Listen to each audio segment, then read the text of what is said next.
2002 елда Фәрит Бекшәнтаев Марсель Селимжановның туган көнен ел сайын премьер белән билгеләп үтүне тәкъдим итә. 2014 елда исә бөек режиссер исемендәге премияны булдыралар. Быел аны 4-нче тапкыр тапшырдылар.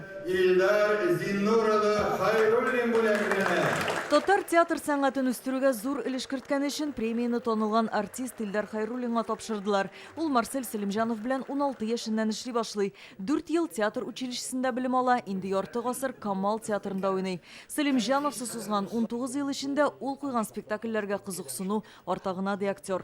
Безгә әйткән сүзе һаман милләтегезне онытмагыз, милләтегез кем икәнлеген белегез һәм татар театрында үзегезнең миссиягызны аңларга тиешегез дип. Менә без татар халкына хезмәт итәбез дип, татар халкына нидер аның бердәмлегенә үсеш кертәбез дип гомер буе шулай тырыштык инде.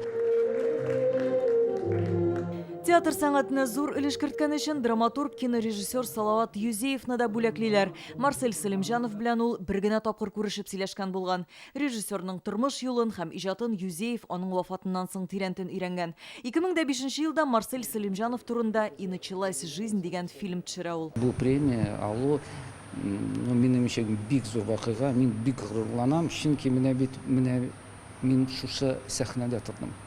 Бу сәхнәдә безнең бик шәхесләр иҗат иткәннәр. Марсель Хакимович монда эшләгән дә, яшәгән дә бу сәхнәдә. 3-нче лауреат Инна Яркова аңа премияны шәһәр театры проектын гамәлгә ашыру өчен тапшырдылар.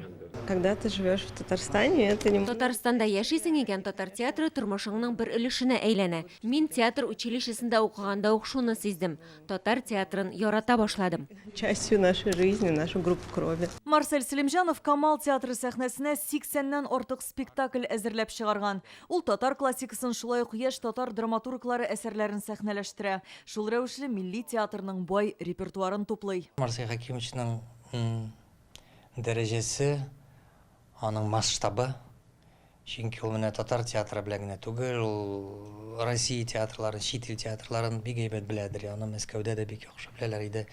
Шуңа күрә ул бик олы шәхес һәм аның абруе, минемчә, бу премия белән алган кешеләргә өстәлсен дип. Марсель Селимжанов Камал театрын 36 ел җитәкләй. Бүгенге көндә театр тәнкыйтьчеләре режиссерның иҗаты татар театр сәнгатен байытты, аны дөнья киңлекләрендә танытты һәм яңа үсеш юлларын билгеләде дип ассызыклый.